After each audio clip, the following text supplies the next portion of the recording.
आजकाल आपण जॉब करतो आणि त्याच्यामध्ये आपल्याला एक समस्या भेडसावत असते.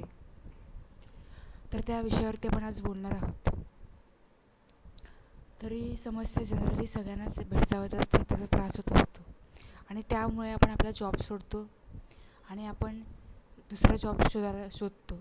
तरी पण तिथे पण आपल्याला सेम गोष्ट होते आपल्यासोबत आणि परत आपण जॉब सोडतो.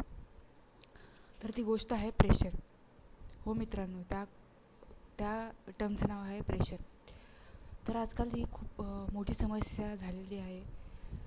आजकाल कामामध्ये प्रेशर वाढलेलं आहे, जॉबमध्ये प्रेशर वाढलेलं आहे. तर आपल्याला या स्पर्धेमध्ये जर टिकायचं असेल तर आपल्याला प्रेशर कसं हँडल करायचं हे आपल्याला बघायला पाहिजे. तर त्याच्यामुळे तुम्हाला टेक्निक्स सांगणार आहे. तर पहिली टेक्निक काय, तर आपण काय करतो की आपल्या हातात जे टास्क असतात ते आपण साईड बाय साईड त्याच्यावरती आपण काम करत असतो. कोणत्या वेळी काम आपण घेतो हातात आणि आपण ते चालू करतो. तर कोणतेही काम चालू न करता पहिले तुम्ही एक टास्क लिस्ट बनवा आणि त्याच्यानुसार तुमची प्रायोरिटी ठरवा. जसं की आता फॉर एक्झाम्पल तुमच्याकडे 2 टास्क आहेत. एक तर रिपोर्ट बनवायचा आहे आणि तुम्हाला मेल्सवरती मेसेज रिप्लाय द्यायचा आहे. तर अशा केसमध्ये तुमची प्रायोरिटी काय असेल, तर पहिली प्रायोरिटी असेल तुमची रिपोर्ट सेंड करणे. बरोबर, ही तुमची हायेस्ट प्रायोरिटी झाली. त्याच्यानंतरची लोएस्ट प्रायोरिटी काय आहे की तुम्हाला मेलवरती रिप्लाय करायचा आहे. आता आपण ह्याला आपण हायेस्ट प्रायोरिटी का दिली, कारण बॉसनी रिपोर्ट अर्जंट मागितला होता आणि तुम्हाला तो सबमिट करायचा होता, त्याच्यामुळे ते करणं गरजेचं होतं. त्याला आपण हायेस्ट प्रायोरिटी देणार. कोणतं पण काम अर्जंट असतं आणि ते महत्त्वाचं असतं, तर त्याला आपण हायेस्ट प्रायोरिटी द्यायची, जेणेकरून आपलं प्रेशर कमी होईल. आणि दुसरं जे काम आहे मेलचं, ते आपण नंतर पण करू शकतो. आता अशा परिस्थितीत तुम्ही रिपोर्ट बनवत आहे पण अशा परिस्थितीमध्ये अचानक तुम्हाला एक काम आलं. जसं की फॉर एक्झाम्पल आपण कंपनीमध्ये काम करत असतो, तर अचानक एक काम येतं आणि ते काम आपण ठरवायचं, म्हणजे ते आपण त्याची प्रायोरिटी चेक करायची, लो आहे की हाय आहे,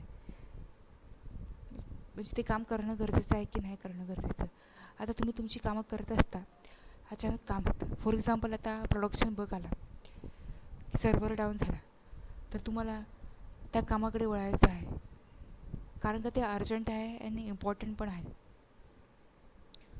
त्याच्यामुळे आता हे काम का महत्त्वाचं आहे त्या क्षणी, कारण का एक तुम्हाला तुमच्या बॉसने सांगितलेलं असतं की आत्ताच्या आत्ता मला काम करून द्या, किंवा आणि जर तुम्ही कधी कधी आपल्याला मॅनेजर लोक सांगत नाहीत, मग अशा वेळेस त्याचे इम्पॅक्ट किती होणार आहे कस्टमरवरती, बिझनेसवरती किती होणार आहे, ह्या गोष्टींचा विचार करून आपण त्याच्यावरती म्हणून ते काम गरजेचं आहे, काम करणं गरजेचं आहे आणि त्याची प्रायोरिटी पण हायेस्ट ठेवणं गरजेचं आहे. जर आपण हे काम नाही केलं तर कस्टमरवरती त्याचा अफेक्ट होऊ शकतो, बिझनेसवरती इम्पॅक्ट होऊ शकतो. तर अशा प्रकारे आपण आपले जे काम आहे त्याचा इम्पॅक्ट किती होणार आहे, आपण जर काम नाही केलं तर त्याचा इम्पॅक्ट किती होणार आहे, आणि केलं तर त्याचा इम्पॅक्ट किती असेल, अशा प्रकारे तुम्ही तुमची प्रायोरिटी डिसाईड करू शकता. हे खूप महत्त्वाचं आहे, कारण का हे बिझनेससाठी पण महत्त्वाचं आहे आणि ऑफिससाठी पण हे महत्त्वाचं आहे.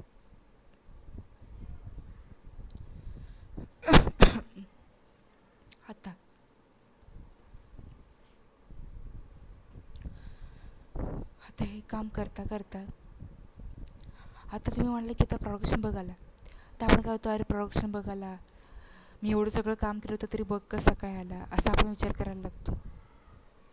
आपण घाबरतो. आपण हा विचार करतो मॅनेजर माझ्यावरती ब्लेम करेल, सर माझ्यावरती ब्लेम करतील, अशा प्रकारे आपण विचार करायला लागतो. त्याच्यामुळे आपल्या मनामध्ये निगेटिव्ह सेल्फ टॉक चालू होतं आणि आपल्याला काही सुचत नाही त्या परिस्थितीमध्ये. अशा वेळेस आपल्याला सायलेन्स राहायचं आहे, काम थिंक करायचं आहे, शांतपणे विचार करायचा आहे की हा प्रॉब्लेम मी कसा सॉल्व्ह करू शकतो किंवा कसं सॉल्व्ह करू शकते. फॉर एक्झाम्पल, जर प्रोडक्शन बग आला तर आपण हा विचार करायचा की हा मी कोणकोणत्या स्टेप्स वापरून हे सॉल्व्ह करू शकतो. त्याच्याप्रमाणे स्टेप्स लिहायला चालू करायचा. स्टेप 1मध्ये तुम्ही काय लिहाल की पहिले मी ह्याची सर्व्हर हेल्थ चेक करेन. दुसऱ्या स्टेपमध्ये काय करेन मी, डेटाबेस कनेक्टिव्हिटी चेक करेन. तिसऱ्या स्टेपमध्ये ॲप्लिकेशन लॉग्स चेक करेन. चौथ्या स्टेपमध्ये कुठे सर्व्हिस फेल होते ते मी चेक करेन. 5व्या स्टेपमध्ये मी काय करेन, रिस्टोअर करेन, डेटाबेस रिस्टोअर करेन. अशा प्रकारे फॉर एक्झाम्पल मी सांगितलेलं आहे. तर अशा प्रकारे तुम्ही चेक करू शकता. त्यात पण तुम्हाला डाऊट असेल तर इश्यू तुम्ही रिप्रोड्यूस करू शकता. म्हणजे तो इश्यू परत तुम्ही वर्क म्हणजे सर्व्हर डाऊन आहे की नाही ते तुम्ही चेक करू शकता. अशा प्रकारे तुम्ही स्टेप बाय स्टेप जर सॉल्व्ह केलं तर गोष्टी आपल्या पटकन रिझॉल्व्ह होतात. एक एक स्टेप ह्यालाच म्हणतात कंपाऊंड इफेक्ट. आपण एक एक स्टेप घेत प्रॉब्लेम रिझॉल्व्ह होऊ शकतो. आता तुम्ही म्हणालात की एवढ्या सगळ्या स्टेप्स केल्या तरी पण प्रॉब्लेम रिझॉल्व्ह होत नाही आहे. अशा वेळेस काय करायचं, आपण आपल्या मॅनेजरसोबत कॉन्टॅक्ट करायचा किंवा आपल्या टीमसोबत इन्फॉर्म करायचं की सर हा इश्यू आहे, मी सगळं सोल्युशन्स मी चेक केलेले आहेत. तर काय असेल तर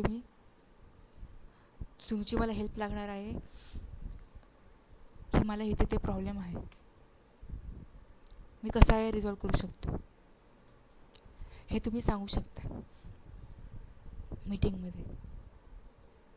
हे खूप गरजेचं आहे. जर तुम्ही शांत राहिलात तर तुमचं प्रेशर वाढेल, खूप वाढेल प्रेशर. आणि तुम्हाला अचानक मॅनेजर म्हणाल की काम झालं की नाही झालं, मग तुमच्याकडे उत्तरच नसेल. मग अशा वेळेस तुमच्याकडनं जर डिले होणार असेल किंवा तुम्हाला अधिक वेळ लागणार असेल किंवा ते काम तुमच्याकडनं होत नसेल, प्रॉब्लेम येत असेल, तर तुम्ही ते तुमच्या टीमसोबत ते हेल्प मागा. ह्याला म्हणतात क्लिअर कम्युनिकेशन. आपण शांत बसलो तर काही नाही होणार. आता जर प्रत्येक गोष्टीमध्ये आपण येस बोललो तर आपलं प्रेशर वाढू शकतं. त्यामुळे प्रत्येक गोष्टीत येस बोलण्याची गरज नाही. जर तुम्हाला कुठेतरी वाटते की मला वेळ लागणार आहे किंवा मला कामामध्ये प्रॉब्लेम येत आहे, तर तुम्ही तुमच्या टीमसोबत बोलणं खूप गरजेचं आहे. तर आय टी इंडस्ट्री सगळ्या इंडस्ट्रीमध्ये क्लिअर कम्युनिकेशन ही खूप महत्त्वाची कन्सेप्ट आहे. आणि जनरली आपण एखादा प्रॉब्लेम येतो तेव्हा आपण ते निगेटिव्हली बघत असतो की मला हा जमणारच नाही, आता माझ्या करिअरची वाट लागणार. पण हे निगेटिव्ह वेनी न बघता आपण पॉझिटिव्ह वेनी बघणार आहे की yes I will handle this solution. आपण हे पॉझिटिव्ह वेनी बघायला पाहिजे की मी हे सोल्युशन हँडल करणार आहे, हे मी करणारच. हे एक चॅलेंज आहे माझ्यासाठी किंवा एक माझ्यासाठी ऑपॉर्च्युनिटी आहे. माझं स्किल इम्प्रूव्ह करण्याची ही ऑपॉर्च्युनिटी मला मिळत आहे आणि मी ते स्वीकारणार. एक चॅलेंज घ्या तुम्ही. हे जे तुम्हाला कामाचं प्रेशर येते ते. आता काय होतं कधी कधी, आता फॉर एक्झाम्पल प्रोडक्शन बघ आला तर कधी कधी तो आपण आपल्या पास्टमध्ये तो सॉल्व्ह केलेला असतो पण ते आपल्याला आठवत नाही. अशा वेळेस थोडासा मेंदूवरती जोर द्या की मी ह्यापूर्वी कधी हा रिझॉल्व्ह केला होता का. तर तुम्हाला थोडं आठवायला लागेल.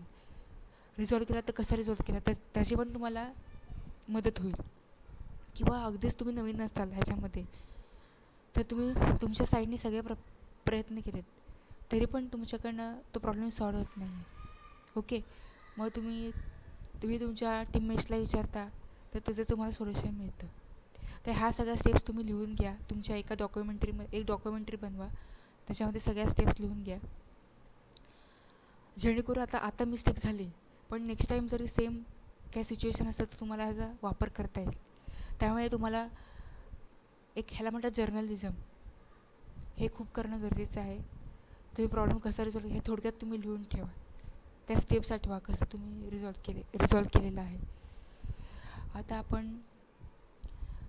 आता अशा प्रकारे तुम्हाला मी टेक्निक सांगितलेले आहेत. जरी तुम्ही मीटिंगमध्ये गेलात तरी तुम्ही तुमच्या नोट्स तयार ठेवा, तुमचे प्रश्न तयार ठेवा. तर जेणेकरून तुम्हाला जास्त टेन्शन नाही येणार मीटिंगमध्ये काय बोलायचं हे. कधी कधी आपल्याला काय होतं की मीटिंगमध्ये काय बोलायचं हे समजत नाही, कशावरती काय बोलायचं समजत नाही. अशा वेळेस तुमच्या वर्कचा सगळा प्लॅन तयार ठेवा की मी आज कुठे कुठे मला गरज आहे, मदतीची गरज आहे, कुठे कुठे तुम्हाला सजेशन्स द्यायचे आहेत टीममेट्सला. ह्याची एक लिस्ट बनवा. ते तुम्हाला उपयोगी पडेल.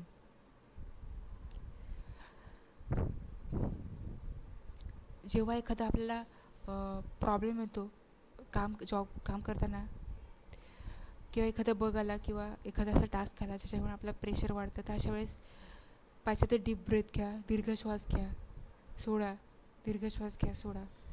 थोडंसं मेडिटेशन करा तर तुमचं ब्रिथिंग व्यवस्थित होईल आणि तुम्हाला हळूहळू तुमचं प्रेशर रिलीज होईल आणि तुम्हाला सुचायला लागेल. तर मेडिटेशन पण ही खूप पॉवरफुल टेक्निक आहे तुमचं प्रेशर रिड्यूस करण्यासाठी.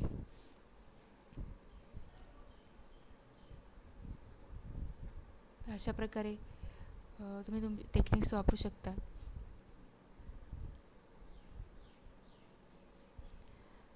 जर आता तुम्हाला माहिती आहे तर तुम्ही काम करत असता, तुम्हाला माहिती आहे कधी कधी काय काय एरर्स येऊ शकतात. तर अशा वेळेस तुम्ही स्वतःच्या मनाची तयारी करा. आणि दुसरी गोष्ट, काय सपोज आता प्रोडक्शन बघायला सर्व्हर डाऊन झालं तर मी काय काय करू शकतो ह्याची तयारी अगोदरच करून ठेवा, जेणेकरून तुम्हाला प्रेशर जास्त येणार नाही. तर अशा प्रकारे तुम्हाला मी बऱ्याच टेक्निक्स सांगितलेल्या आहेत. तुम्ही पण कोणत्या टेक्निक्स वापरलेल्या आहेत हे मला जरूर सांगा, जेणेकरून आपल्या व्ह्युअर्सला त्याचा फायदा होईल. आणि तुम्ही आता ह्या व्हिडिओमधून काय काय शिकलात, कोणकोणत्या टेक्निक शिकल्यात हे मला जरूर सांगा. थोडक्यात मी तुम्हाला सांगते पटापट की आपण प्रायोरिटी डिसाईड करायची. दुसरं, आपण काम राहणं खूप गरजेचं आहे. आपलं क्लिअर कम्युनिकेशन असणं खूप गरजेचं आहे. प्रत्येक गोष्टीमध्ये आपल्याला थोडा येस बोलताना विचार करायचा, डायरेक्ट हो नाही बोलायचं. जसं काम जमत नसेल तर तसा वेळ मागून घ्यायचा. मेडिटेशन करायचं, 2 मिनटं मेडिटेशनसाठी द्यायची. टीममेट्सची मदत मागायची, जर गरज असेल तर टीममेट्सची हेल्प मागायची. आणि आपल्या पास्ट सक्सेस आठवायचं. पूर्वी आपण काय सक्सेस केलं होतं. एखादा मोठा प्रॉब्लेम असेल तर त्याच्या छोट्या स्टेपमध्ये त्याला डिवाईड करायचं. आणि त्या स्मॉल स्टेपमुळेच आपल्याला जास्त मोटिवेशन मिळतं.